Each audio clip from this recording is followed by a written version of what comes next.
Bismillahirrahmanirrahim. Assalamualaikum warahmatullahi wabarakatuh. Kemudian tazkirah ulama kita pada malam ini adalah bacaan Al-Quran Al-Fatihah. A'udzubillahi minasyaitonir rajim. Bismillahirrahmanirrahim. Alhamdulillahirabbil alamin. Ar-Rahmanir Rahim. Maliki yaumiddin. Iyyaka na'budu wa iyyaka nasta'in. Ihdinas siratal mustaqim.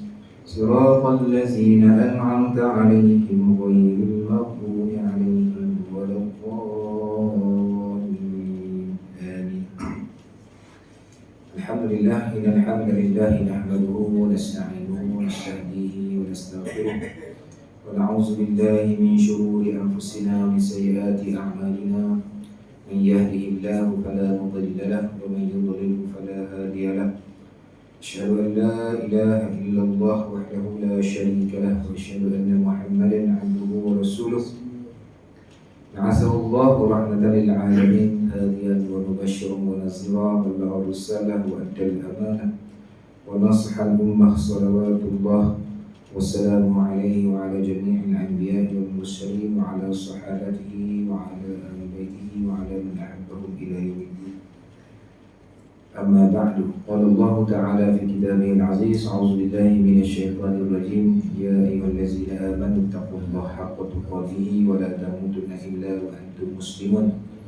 Wahai orang yang beriman, bertakwalah kepada Allah dengan sebenar-benar takwa dan janganlah sekali-kali kamu mati melainkan dalam keadaan beragama Islam.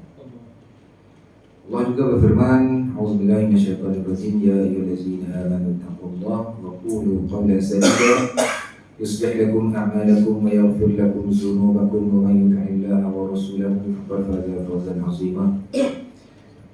Yang sekira-kiranya bermaksud wahai orang yang beriman, bertakwalah kepada Allah dan berkatalah dengan perkataan-perkataan yang baik, perkataan-perkataan yang benar. Nescaya Allah akan mengelokkan amalan kamu dan akan mengampunkan dosa-dosa kamu.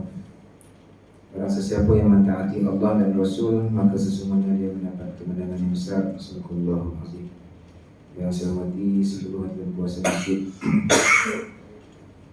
seterusnya dikasihi tuan-tuan dan puan-puan, ibu-ibu yang dirahmati Allah sekalian. Seperti biasa dan selama-lamanya lah, sama-sama kita mengucapkan Alhamdulillah, melafazkan setinggi-tinggi puji kepada Allah Subhanahu wa Ta'ala atas izin dan inayahnya serta taufik dan hidayahnya. Alhamdulillah kita dipanjangkan usia, diberikan kesihatan yang baik, diberikan kelapangan masa, kita dapat sampai ke masjid ini, ke rumah Allah ini untuk solat berjemaah, kemudian untuk duduk sebentar nanti masuknya waktu isyak. Kita segera di semua. Mudah-mudahan apa juga yang kita buat pada malam ini semuanya mendapat redha daripada Allah Subhanahu wa Ta'ala, mendapat keberkatan daripada Allah Subhanahu wa Ta'ala, mendapat kebaikan daripada Allah Subhanahu wa Ta'ala untuk dunia dan juga di akhirat insya-Allah. Tuan-tuan dan puan-puan yang dirahmati Allah sekalian, kita seringkali baca dalam doa kita, Rabbana atina fid dunya hasanah wa fil akhirati hasanah wa qina azabannar. Saya yakin dan percaya bahawa tuan-tuan yang berada di dalam masjid pada malam ini memang paling kurang 5 kali kita baca doa ini. Rabbana atina fid dunya hasanah wa fil akhirati hasanah wa qina azabannar. Maksudnya sekurang-kurang 5 kali itu setiap kali lepas solat fardu lah, itu paling kurang 5 kali. Dan sudah pastilah lebih lagi daripada itu. Kita mohon, kita minta kepada Allah Subhanahu wa Ta'ala, wahai Tuhan kami, bagilah kepada kami, berikanlah kepada kami kebaikan. Kebaikan di mana? Rabbana atina fid dunya hasanah, kebaikan di dunia dan juga kebaikan di akhirat. Itu kita minta setiap kali dalam solat, dalam doa kita mesti kita akan baca ayat itu kan. Sehingga kan dah jadi susunan dalam doa kita tu. Doa ini Rabbana atina fid dunya hasanah fil akhirati hasanah wa qina azabannar. Dia berada di mana? Di penghujung doa. Itu biasa, kan? Adakah boleh kita nak baca di awal? Boleh, tak ada masalah. Di awal, di tengah tidak ada masalah. Tidak ada masalah. Cumanya kebiasaan dalam masyarakat kita ni, orang kita ni kan, dia baca di akhir. Kalau kenduri, tahlil ke kenduri apa-apa, tu tanda-tanda nak habis, tanda-tanda nak makan. Selagi tak jumpa Rabbana atina fid dunya hasanah, kita relax dulu, kan? Jumpa Rabbana atina, insya-Allah dah tak lama dah nak boleh makan. Baik, di sana pada ulama seperti saya bawa di sini ada menginfokan apa tanda kebaikan di dunia dan juga kebaikan di akhirat secara ringkas. Sebelum kita mula tajuk kita lah malam ni. Antara kebaikan di dunia, tanda Allah Subhanahu Wa Taala makbulkan doa kita ni, kita mendapat taufik dan juga hidayah. Taufik dan juga hidayah. Hidayah maknanya petunjuk. Taufik bahasa mudah dia kekuatan, kemampuan kita melaksanakan hidayah yang Allah Subhanahu Wa Taala bagi kepada kita. Petunjuk hidayah Allah ini, kita manusia, seustaz kita, mak ayah kita tak payah bagi hidayah kita. Yang bagi kepada hidayah kita adalah Allah Subhanahu Wa Taala. Kita tahu bahawa banyak kebaikan apabila kita, contoh malam ni kita dapat solat berjemaah. Kita tahu kan bahawa 27 kelebihan bila kita dapat solat berjemaah. Kemudian dapat lagi kelebihan kita solat di masjid. Kemudian kita tahu juga kelebihan kita duduk dalam majlis ilmu. Itu semua disebut sebagai hidayah, petunjuk. Dan petunjuk ini, beruntungnya orang yang dapat hidayah ni, Allah bagi sekali pada dia taufik. Taufik ni kekuatan, kemampuan melaksanakan petunjuk tersebut. Sebab ada orang dia tahu kelebihan, tapi kadang dia tak mampu nak datang, tak mampu nak buat. So kekuatan itu bukan daripada kekuatan fizikal, dia akan datang daripada kekuatan hati. Kemampuan hati. Jadi tanda doa kita dimakbulkan, kita minta kebaikan dunia dan akhirat itu kan, di dunia ni kita mendapat petunjuk daripada Allah SWT, dan Allah bagi kepada kita kemampuan, kekuatan hati kita, iman kita. Kemudian Allah bagi juga kekuatan fizikal kita, kaki kita boleh melangkah dengan baik, mata kita malam ni boleh bawa motor, dapat melihat dengan baik. Itu tanda Allah nak bagi kebaikan kita kepada kita semasa di dunia. Yang kedua, antara kebaikan, tanda kita mendapat kebaikan di dunia adalah kita diberi oleh Allah Subhanahu Wa Taala ruang dan peluang yang cukup luas untuk kita memahami tentang agama kita. Kan? Wa may yuridillahu bihi khairan yufaqihu fid din. Jadi kan, Allah nak bagi kefahaman, memudahkan kita ni kepada kebaikan. Allah fahamkan kita tentang agama. Jadi malam ni kita duduk dalam masjid. Pada malam ni juga, pada malam-malam lain, sisi lain, kuliah-kuliah maghrib yang lain. Untuk apa tu? Untuk kita nak memahamkan diri kita tentang agama. So kesempatan ni, peluang ada pada semua, tapi tidak semua dapat mengambil peluang ini. Kalau semua orang mengambil peluang, malam ni peluang masjid kita. Kenapa tak semua? Sebab tak semua orang mengambil peluang. Jadi beruntung, bertuah, tanda Allah bagi, Allah makbulkan doa kita, kebaikan di dunia ni bila Allah bagi lapangkan masa kita untuk duduk dalam majlis ilmu. Dengan duduk dalam majlis ilmu, sedikit sebanyak kefahaman kita tentang agama akan bertambah, kefahaman kita tentang agama, tentang ibadah kita akan meningkat. Itu antara tanda kebaikan di dunia. Dua tu insya-Allah tu kan tanda Allah makbulkan Rabbana atina fid dunya hasanah yang kita baca dari kecil tu. Yang ketiga, kemampuan melakukan amal soleh. Ini juga tanda kebaikan ini. Kita mohon kepada Allah tu, Allah bagi kepada kita, Allah pilih kita menjadi hamba yang taat, menjadi hamba yang sentiasa patuh kepada perintah Allah Subhanahu Wa Taala. Menjadi hamba yang sentiasa melakukan amal soleh, bukan sekadar amalan wajib, tetapi juga amalan-amalan sunat dan lain-lain. Itu tanda kebaikan kita hidup di dunia ini. Banyak lagi lah.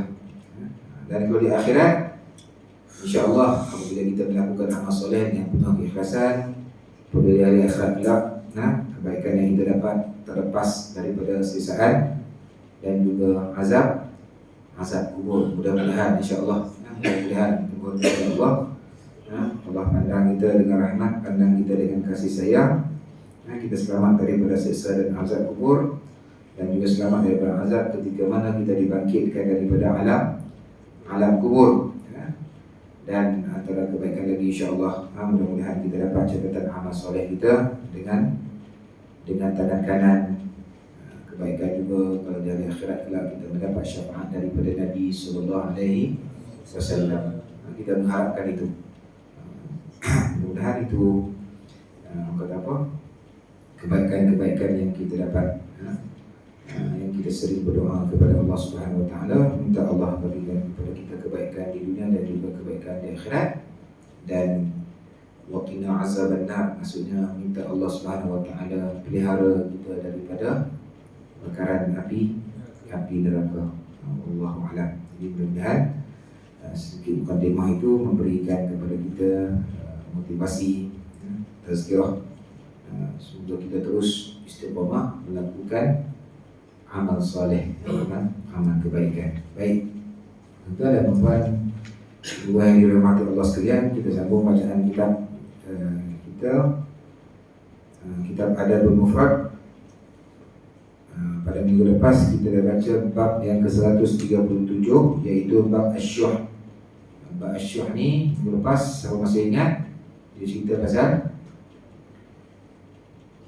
kedekut yang sangat kedekut yang melampau, kedekut, bakhil dan juga tamak.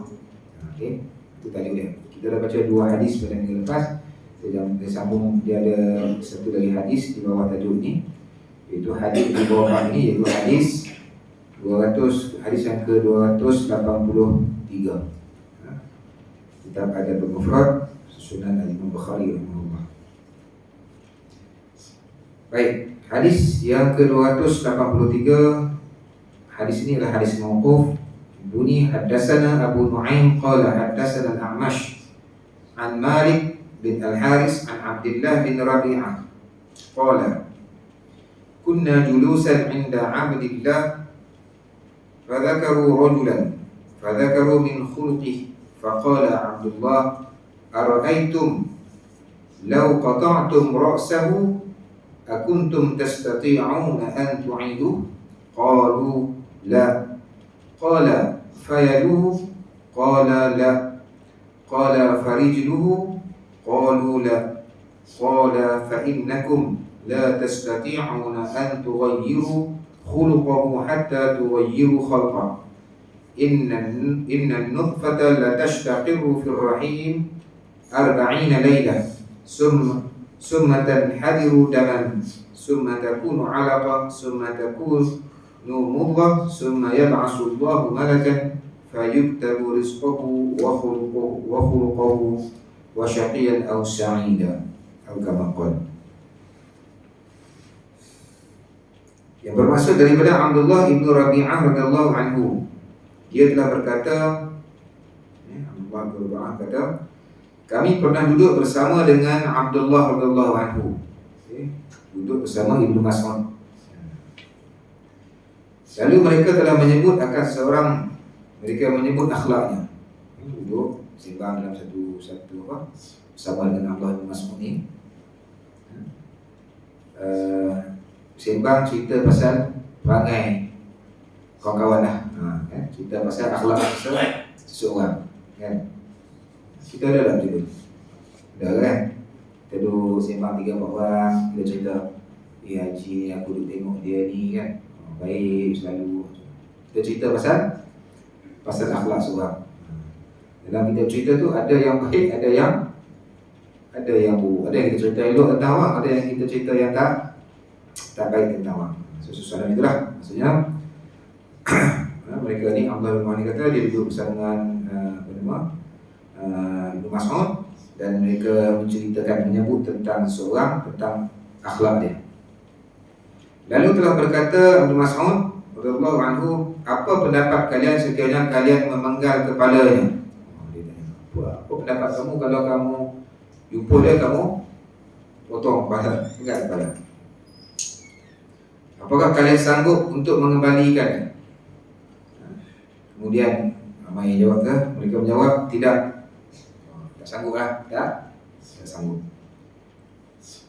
Kemudian Abdullah radhiyallahu anhu, yakni Ibnu Mas'ud berkata lagi, kalau kepala tak sanggup potong, penggal. Kalau tangan dia sanggup tak potong tangan? Yang mereka kata apa? La. Tangan pun tak sanggup.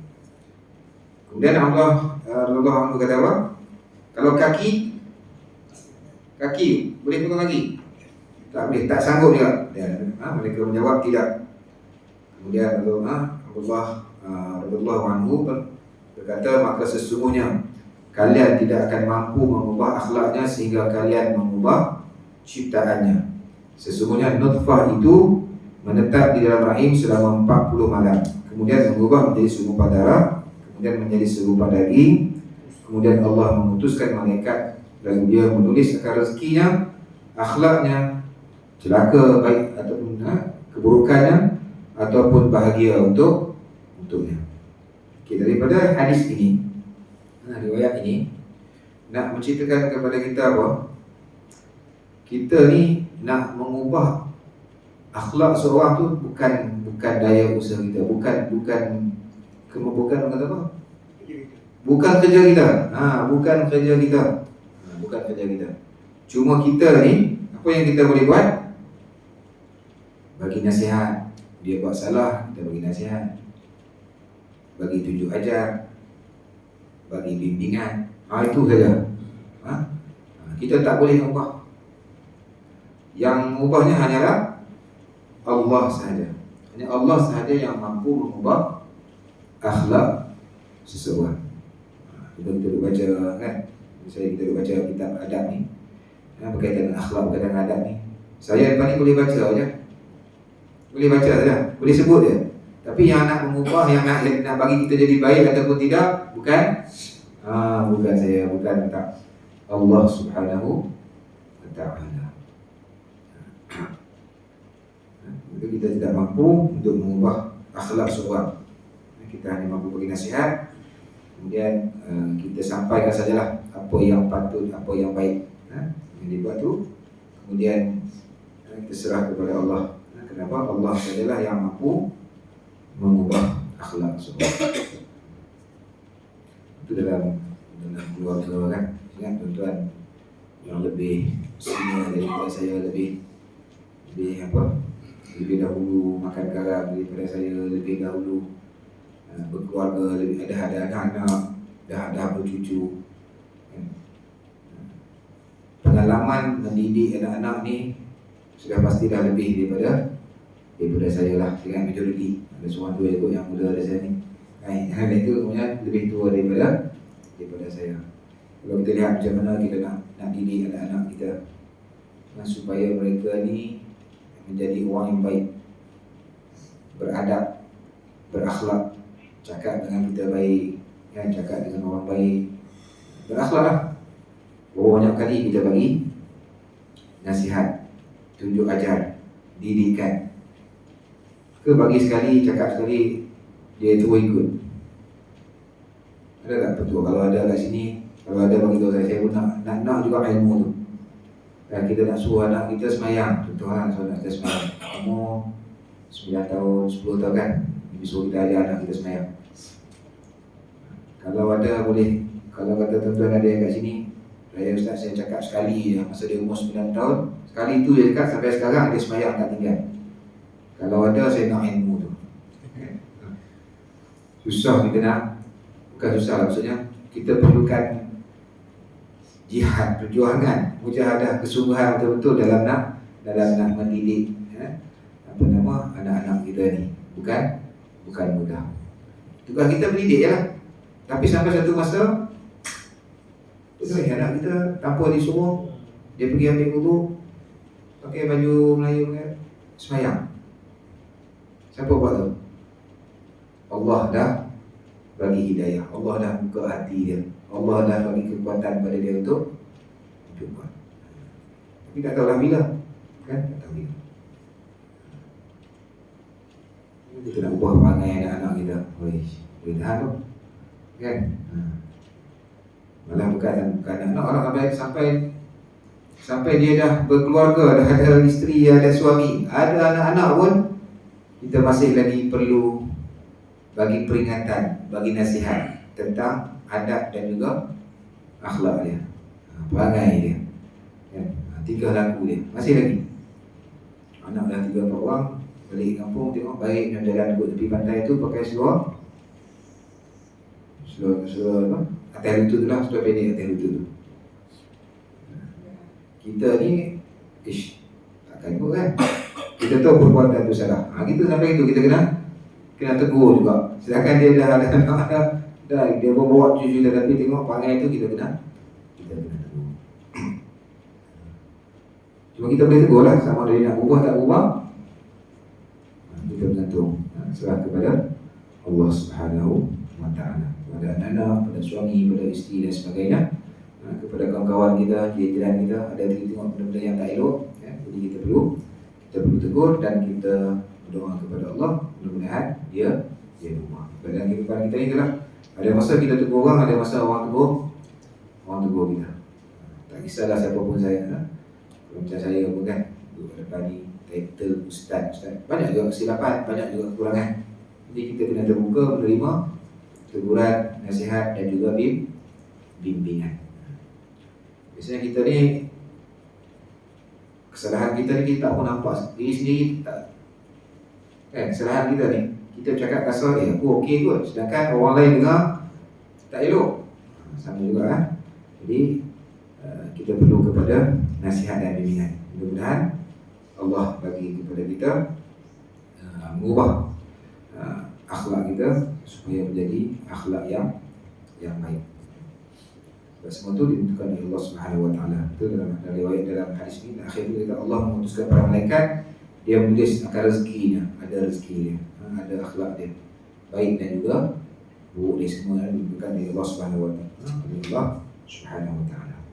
Baik, seterusnya bab baru, bab 138, bab husnil khuluqi, bab husnil khuluqi idza faqihu. Bab ini menyatakan tentang berakhlak mulia apabila mereka telah faham, telah faqih, telah memahami tentang agama. Hadis yang ke-284. Hadis ini hadis sahih, hadis marfu'. Haddatsana Ali bin Abdullah qala haddatsana Al-Fudail bin Sulaiman An-Numairi an Salih bin Khawwat bin Jubair an Muhammad Yahya bin Hibban an Abi Salih an Abi Hurairah radhiyallahu anhu qala Rasulullah sallallahu alaihi wasallam inna ar-rajula la yudriku bi husni khuluqihi darajatal qa'imi bil lail. Daripada Abu Hurairah radhiyallahu anhu, beliau telah bersabda Rasulullah sallallahu alaihi wasallam, sesungguhnya seseorang akan mendapat dengan akhlak mulia yang itu akan darjat orang yang mendirikan salat malam. Daripada Abu Hurairah radhiyallahu anhu, beliau telah bersabda Rasulullah SAW, sesungguhnya seseorang akan mendapat dengan akhlak mulia yang itu akan darjat orang yang mendirikan salat malam. Faham ni? Maksudnya apa? Orang yang berakhlak baik, perangai baik, darjat dia, kelebihan dia dapat sama seperti mana orang yang qiyamul lail. Kelebihan kebaikan orang buat qiyamul lail, orang yang solat tahajud tu, kebaikan dia tu sama dengan orang yang berakhlak mulia. Berakhlak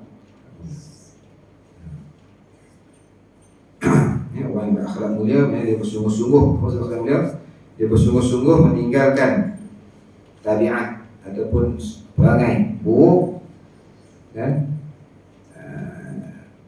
kemudian dia melakukan amal soleh. So kelebihan atau darjat tu sama dengan orang yang bangun malam. Jadi saya bawa sikit apa kelebihan-kelebihan orang yang melakukan qiyamul lail, orang solat tahajud ni. Ini tuan-tuan dah ingat dah, biasa pun ni nasihat tu diri saya lah sendiri kan. Saya bercakap ni pun kadang malah juga kan. Tuan mungkin ada yang sini yang memang dah istiqamah setiap hari, alhamdulillah. Okay. Bangun tahajud dapat kelebihan tahajud, kemudian berakhlak mulia dapat juga kelebihan macam mana bangun malam. Jadi ini sahih. Apa antara kelebihan? Allah Subhanahu wa taala berfirman, "Wa minal laili fatahajjal bihi nafilatan laka 'asa an yab'asaka rabbuka maqaman mahmuda." Dan bangunlah pada sebahagian daripada waktu malam, kemudian kerjakanlah sembahyang tahajud padanya sebagai sembahyang tambahan bagi kamu. Sudah kan? Semoga Tuhan kamu membangkitkan dan menempatkan kamu pada hari akhirat di tempat yang terpuji. Surah Al-Isra ayat 79. Ini salah satu kelebihan orang yang bangun malam. Kalau kita buat kebaikan, kita buat amal soleh, kita berakhlak mulia, kan Nabi kata darjatnya kita dapat seperti mana orang bangun malam. Misalkan kepada firman Allah ini, apa dapat kelebihan kita? Kita mendapat tempat pada hari akhirat di tempat yang terpuji. Tempat yang terpuji. Kemudian apa lagi? Sibuk beberapa ayat. Orang yang bangun bersembahyang, kemudian dia bertasbih, kemudian dia baca Quran, dia menghidupkan, dia qiyamul lail, ya. Dia akan dapat apa? Dia akan mendapat kesan yang mendalam kepada jiwa dia. Hati dia tenang, hati dia tak resah. Itu antara kelebihan. Bukan saya sebut, kita boleh rujuk surah Al-Muzammil ayat 6. A'udzubillahi minasyaitonirrajim.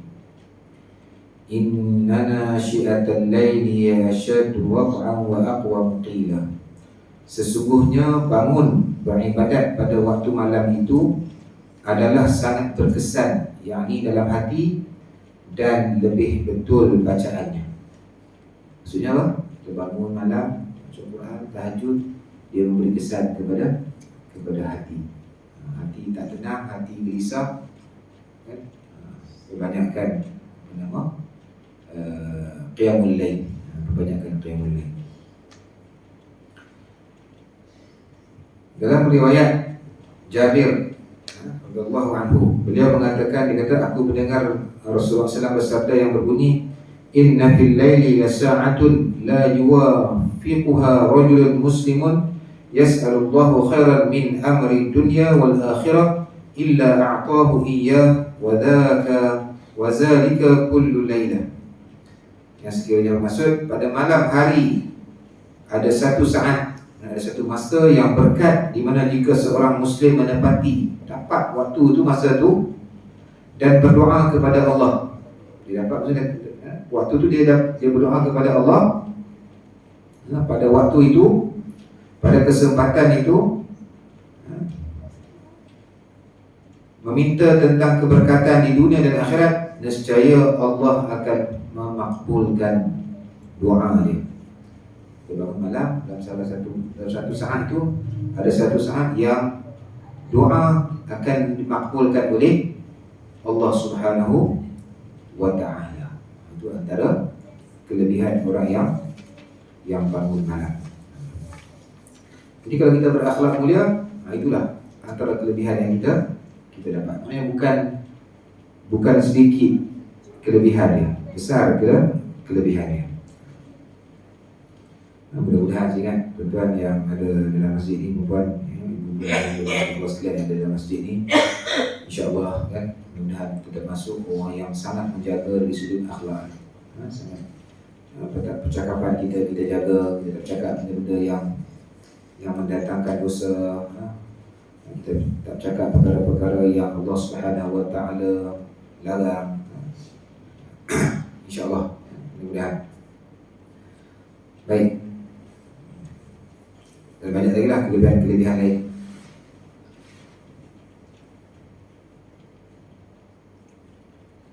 Jadi berdasarkan kepada ini, jadi orang yang berakhlak mulia itu darjat dia sama dengan orang yang mendirikan solat.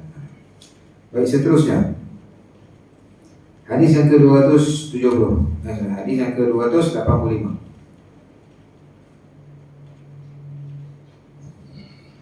Saya di mata saya semalam nak pergi Tesco dekat sebelah Kak Ion lah, buat suri mata anak. Sambil duduk tunggu tu cek lah mata saya. Saya buat saya kerana mata tak apa nampak dalam tu kan. Bila cek rupanya ada gabun dekat 175 dia kata. Jadi saya yang pakai suri mata tu dalam 125 ya. Banyak gabun dekat saya ni apa? Lagi tinggi daripada kita tak pernah cek kan. Tak pernah cek. Dah duduk tunggu saya dah cek. Patutlah bila kadang tak boleh dia macam dia mula-mula okey, kemudian dia jadi dia bayang. Tak tahu lah, saya tak pernah pakai mata. Tak, saya memang tak ni. Cek. Bila cek tu, ini. Dah tahu macam tu, buat juga lah spek. Buat juga spek. Dia kata kalau kita tak, ni pakai lama-lama dia akan lagi terus. Di rumah sebelah kiri ni okey, sebelah kanan. Masa dia buat cek tu kan. Aku pun tak tahu lah macam-macam skrin kata dia masuk-masuk kat tu. Mata sebelah kiri okey, sebelah kanan tu dia tinggi sikit lah. Mudah-mudahan atau dia tersiap dalam seminggu 2 atau 2 minggu lagi. Ini dah kita punya umur 48 lah, 48 memang dah betapa dah sampai masa kan. Sampai masa. Punya mahal juga dah sampai mata ni. Mahal saya dia bagi ada package 1, 2, 3. Yang ni ada 300 lebih, 500 lebih, 700 lebih. Itu yang satu tu, yang satu rabun dia dekat je. Kalau jauh dekat, lagi double. Paling bagus, rumah dia kan, kalau nak tukar, dekat 3,000 lebih. Kita tak pernah ambil. Kita tak pernah ambil tahu tentang cermin mata ni kan. Saya buat yang kita, yang paling murah lah untuk saya baca-baca kan. Kita nak pakai. Dekat 500 lah. 500. Tapi terang bila pakai tu kan. Terang nampak. Dia baru ni.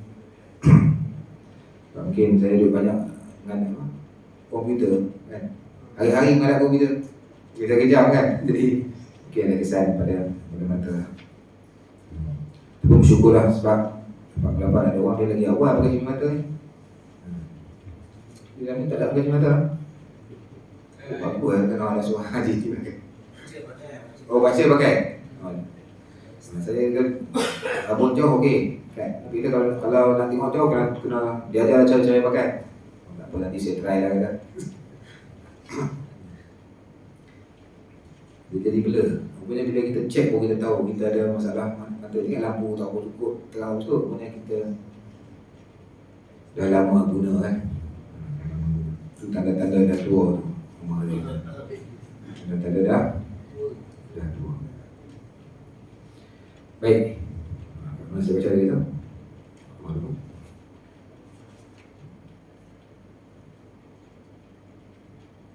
Hadis yang ke-285. Hadis ini hadis sahih, hadis marfu'. Hadatsana Hajjaj bin Minhal qala hadatsana Hammad bin Salamah an Muhammad bin Ziyad qala sami'tu Abu Hurairah radhiyallahu anhu yaqulu sami'tu Abu Qasim yaqulu khairukum islaman ahasinukum akhlaqan iza faqihu. Daripada Muhammad bin Ziyad kita berkata, aku telah mendengar Abu Hurairah radhiyallahu anhu berkata, Abu Hurairah berkata, aku telah mendengar Abu Qasim. Siapa Abu Qasim? Rasulullah. Gelaran kepada Rasulullah SAW.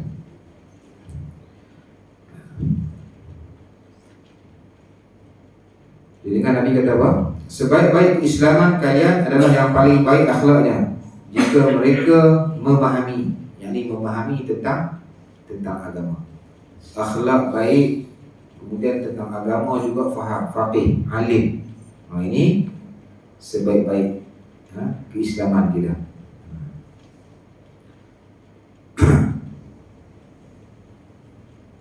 Maksudnya apa? Kemuliaan Islam ini tidak akan sempurna kecuali dengan akhlak yang baik, disertai dengan mempelajari tentang agama.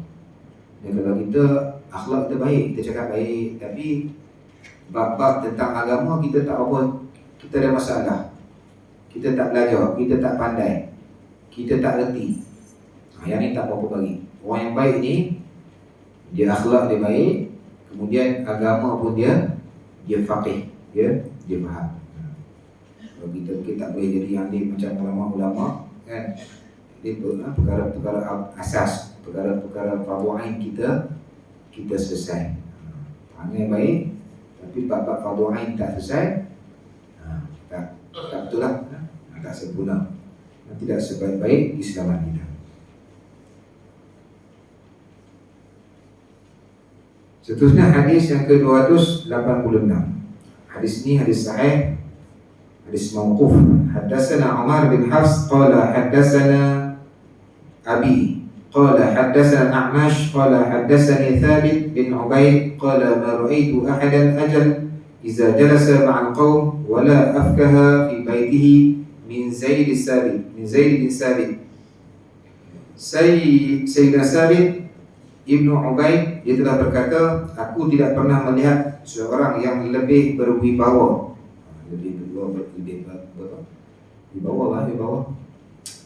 lebih cekap, lebih pandai, lebih semangat, lebih karisma. Itulah.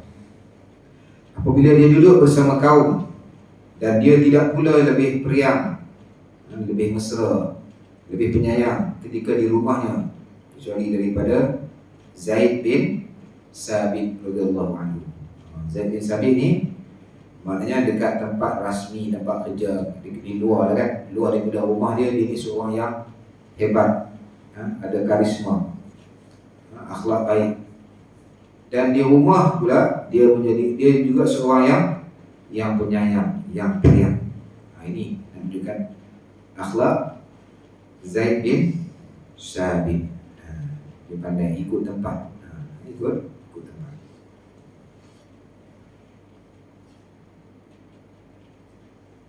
Kalau kita nak ambil sedikit pengajaran daripada riwayat ini, ada seorang kita dekat rumah dia kasar, cakap kasar dengan dalam keluarga. Bila dia jumpa kawan-kawan dia dekat luar, dia cakap baik, dia apa, suka bergurau dan sebagainya. Ada tak itu? Saya rasa macam ada.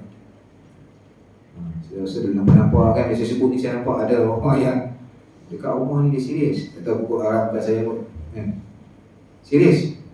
Silap sikit nak marah, silap sikit nak marah. Tapi kalau dekat jumpa kawan, dia boleh gurau, boleh melawak, boleh apa, kan? Ada tak itu? Ada. Dengan keluarga dia berkira, dengan kawan-kawan dia tak berkira. Dia sanggup belanja, sanggup berhabis. Tapi balik rumah dia kena pun. Ini contoh-contoh orang kata apa? Akhlak yang kurang baik. Berarti bila dekat mana-mana pun ada akhlak, ada adab dia. Ada adab dia. Contohnya Zaid bin Sabit. Seterusnya hadis yang ke-287. Haddatsana Sadaqah qala akhbarana Yazid bin Harun an Muhammad bin Ishaq an Daud bin Husayn an Ikrimah an Ibn Abbas radhiyallahu anhu qala su'ila Nabi sallallahu alaihi wasallam ayyul adyan ahabbu ila Allah azza wa jalla qala al-hanifiyyatu as-samha. Hadis ini adalah hasan riwayat taraf dia. Dari Ibn Abbas radhiyallahu anhu, beliau telah berkata, Nabi SAW telah ditanya, agama yang paling disukai oleh Allah Subhanahu wa taala. Apa yang paling disukai oleh Allah Subhanahu, agama apa yang paling disukai oleh Allah Subhanahu wa taala? Baginda Nabi SAW jawab, yang lurus lagi mudah, yakni agama Islam. Agama Hanifah ini dibawa oleh Nabi Ibrahim alaihissalam. Betul kita lihat agama Islam ini sifat akhlak dia bersifat syumul. Kalau dia sempurna, orang Islam di Malaysia dengan orang Islam di Arab, kalau beramal dengan akhlak Islam sama dia punya. Sama. Jadi dalam agama kita dah ada semua panduan-panduan berkaitan dengan akhlak, berkaitan dengan adab ini. Baik, seterusnya 288 hadis mauquf. Haddatsana Abdullah bin Salih qala haddatsani Musa bin Ali an abihi an Abdullah bin Amr radhiyallahu anhu qala arba'u khilalin idza u'tiyatuhunna fala yadurruka ma 'uzila 'anka min ad-dunya husnu khaliqah wa 'afafu tu'mah wa sidqu hadis wa hifdhu amaniyah atau kama qala ini sahih.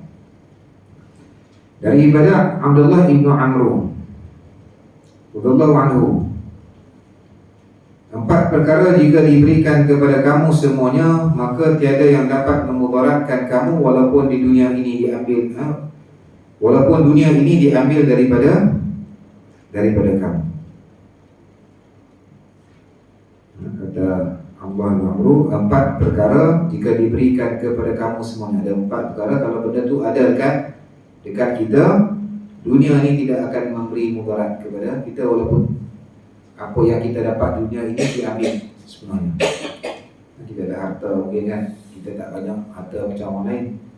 Harta kita tak banyak, ilmu kita mungkin tak berapa nak banyak kan. Jawatan kita mungkin tak berapa nak tinggi di dunia ni. Semua tu katakan dicabut. Kesemua tu tidak akan memberi mudarat kepada kita kalau 4 perkara ni kita buat. Yang pertama apa? Husnul khaliqah, akhlak yang baik. Kalau kita ada akhlak yang baik, kita tak rasa gelisah, tak rasa nak orang, tak rasa nak dengki, tak rasa yang tak elok tu tak ada. Sebab apa? Sebab ada akhlak yang baik dalam diri kita. Yang kedua, wa'afafu tu'mah, dia menjaga makanan. Yang ini jaga makan daripada makan perkara-perkara yang haram, makan daripada sumber-sumber yang haram. Yang ketiga, wasidqun hadis, dia bercakap benar. Cakap benar. Kalau kita bercakap benar dan kita dipesan kita buat benda kita cakap benar, dia tidak akan memberi kesan kepada kita, hati kita tak gelisah, hati kita tenang dan sebagainya. Dan yang keempat, dia tidak akan memudaratkan diri kita, iaitu wahifzu amanah, kita menjaga amanah. Kita menjaga amanah. Kita ni hidup penuh dengan amanah, dengan tanggungjawab. Kita menjaga amanah. Kita ada anak-anak yang perlu kita jaga, ada tanggungjawab yang perlu kita tunaikan. Kita ada pasangan hidup, suami ataupun isteri yang perlu kita tunaikan amanah kan? Kita ada rakan-rakan, kita ada kawan, kita ada jawatan, kita ada macam-macam. Setiap hari ini kita dipenuh dengan amanah. Jadi kalau kita jaga amanah, kita menjaga tanggungjawab kita, kita jujur dengan tanggungjawab kita. Berdasarkan kepada riwayat ini, dunia ni, walaupun dunia ni dicabut, diambil daripada kita, kelebihan dunia ni diambil daripada kita, semua itu tidak akan memudaratkan diri kita, insya-Allah. Cuma riwayat ini sebut tentang akhlak, kita perlu berakhlak dan juga bercakap benar. Dia ada lagi 2-3 riwayat lagi berkaitan dengan orang yang akhlak mulia ini, yang memahami tentang agama. Syukur takut nanti kita sambung. Yang akan datang kita akan sambung. Kita cuba habiskanlah kita ni. Tak banyak ni. 5-6 muka surat lagi. Kemudian kita akan buka, kita sambung jilid 2. Ada mufrad jilid 2. Dan insyaAllah minggu depan kuliah saya sebab kita awal lah, memang ditangguhkan. Minggu depan saya ada urusan di Lumut, Perak. InsyaAllah betul lah petang Jumaat, balik petang Ahad di Lumut. Jadi insyaAllah kalau mudah-mudahan menyomong, kita jumpa lagi selepas minggu depan, lepas sekarang minggu depan. Jadi saya maklumkan pada Ustaz Ghani lah, mungkin boleh ganti dengan online. Boleh ganti dengan online. Wallahualam, yang baik daripada Allah, yang Allah Maha Kuasa semua, daripada diri saya sendiri. Mudah-mudahan apa yang kita kongsi pada malam ini menjadikan kita orang yang baik akhlaknya, baik pekertinya, tinggi budinya, insyaAllah. Kasih untuk kita, dan kita sampaikan juga kepada keluarga kita, rakan-rakan kita, insyaAllah. Auzubillahi minasyaitonirrajim. Bismillahirrahmanirrahim. Alhamdulillahil alamin. Wassalatu wassalamu ala Rasulillah wa ala alihi washabihi ajma'in. Allahumma ij'al jam'ana hadza jam'an marhuma wa tafarraqana min ba'dihi tafarraqan mubarakan wa ma'suma. Allahumma arina al-haqqa haqqan warzuqna ittiba'ah wa arina al-batila batilan warzuqna ijtinabah. Allahumma rabbana atina fid dunya hasanah wa fil akhirati hasanah wa qina adzabannar. Sallallahu alaihi wasallam Muhammadin wa ala alihi wa sahbihi wa baraka wa sallam. Alhamdulillahil alamin. Billahi taufiq wal hidayah wa ridha. Assalamualaikum warahmatullahi wabarakatuh.